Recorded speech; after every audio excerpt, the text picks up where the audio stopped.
There are people in this world that make you have joy, and one of those folks that I've gotten to experience in life, as has Carlos, is Ted Goins. And Ted is a North Carolina boy, so he's a good Southern boy, but he, more importantly, is an avid follower of Jesus and has served his career serving the elderly and serving those who are at risk. He is the CEO and president of Lutheran Services in Carolinas, of the Carolinas, which is a massive organization. I've lost track of how many senior adult facilities. About a dozen. From Wilmington on the coast all the way into the mountains, plus they cover social services in South Carolina. They've just opened a veteran, or redone a veterans home. They work with foster care. During the aftermath of Katrina, they were helping with the resettlement of folks and helping people up into the Carolinas. They do immigration resettlement through the services that they offer. It's a wide swath that he oversees.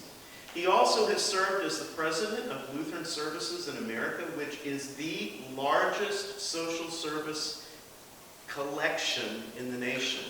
1 in 50 Americans are served by LSA. LSA is Upbring, our local expression.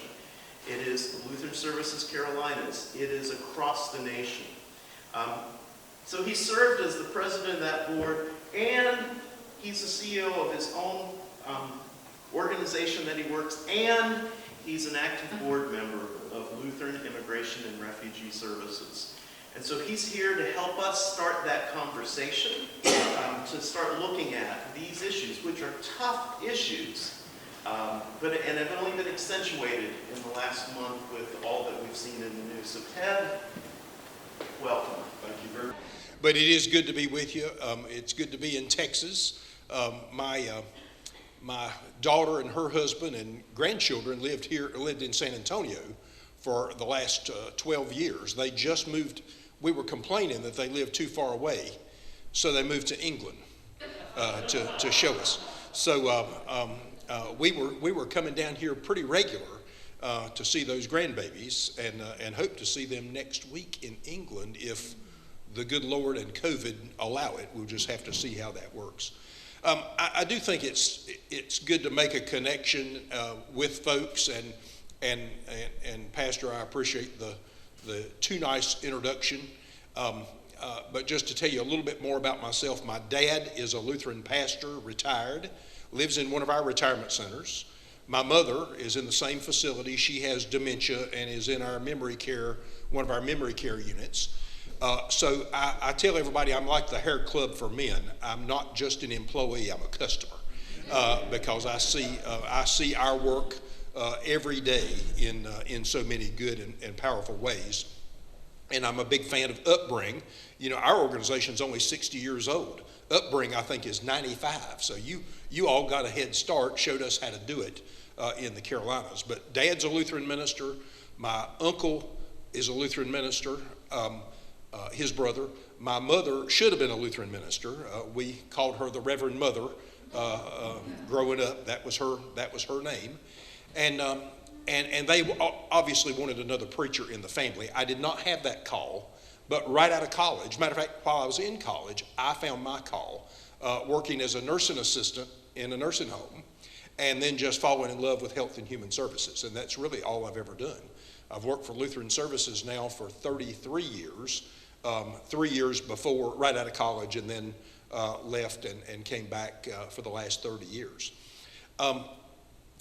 We do a little bit, as Pastor said, we do a little bit of everything from adoptions to nursing homes, and a little bit of everything in between.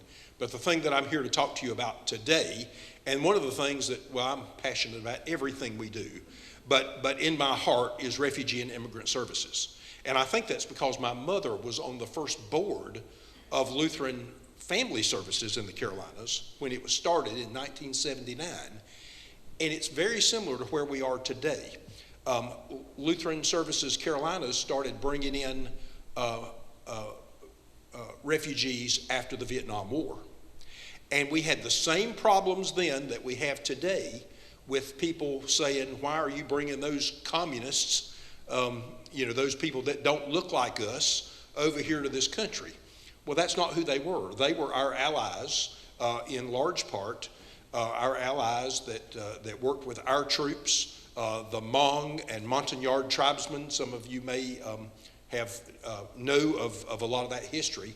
And now they are just pillars of communities all over this country because of the work of not just Lutheran Services Carolinas, but people from Lutherans, especially from all over the country that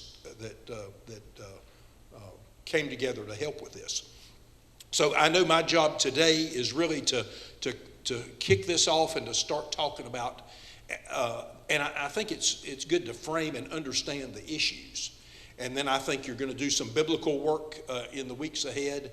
And then you've got I'm jealous that you've got Krish Vignaraja, who is the president of Lutheran Immigration and Refugee Services. Please remind her, I was on the search committee that hired her. And it's my only claim to fame on the LRS board. And I'm in my last year. Matter of fact, October is at our meeting will be my last meeting as I roll off that board after 2 terms, which is required to move on. So we'll leave it in the hands of Carlos and lots of others that'll be carrying on this good work that Lutheran Immigration and Refugee Services has been doing for 80 years. And that might be a good place to start. Lutheran Displaced Persons Bureau, how's that for a good marketing name, started 80 years ago to aid Lutherans from Germany and the surrounding area after World War II. And so we've been doing this work through what's now Lutheran Immigration and Refugee Services for all those 80 years. So let's get into a little bit of the detail, and you'll see some, like our Lutheran Services Carolinas shirt on there, but you see a lot of those refugees on there.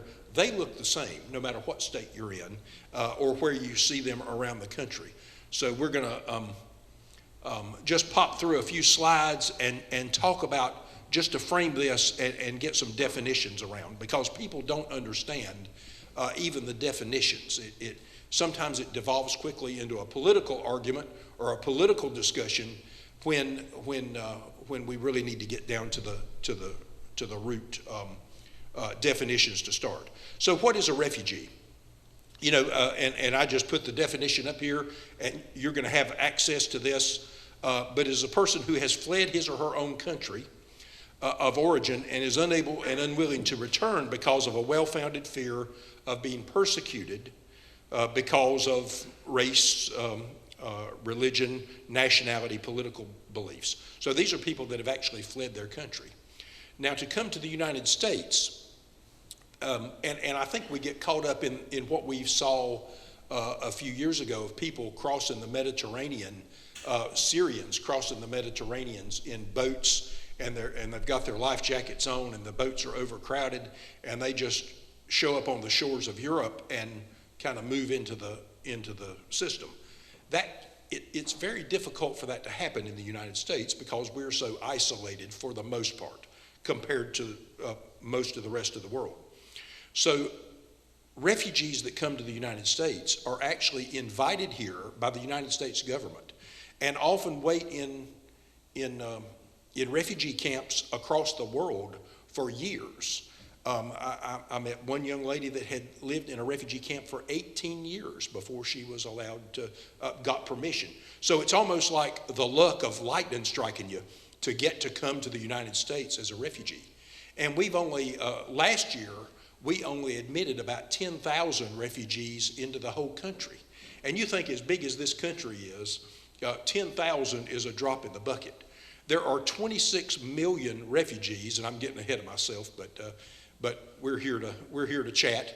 About 26 million refugees in the world, yet only 10,000 were lucky enough last year to get to come to the United States.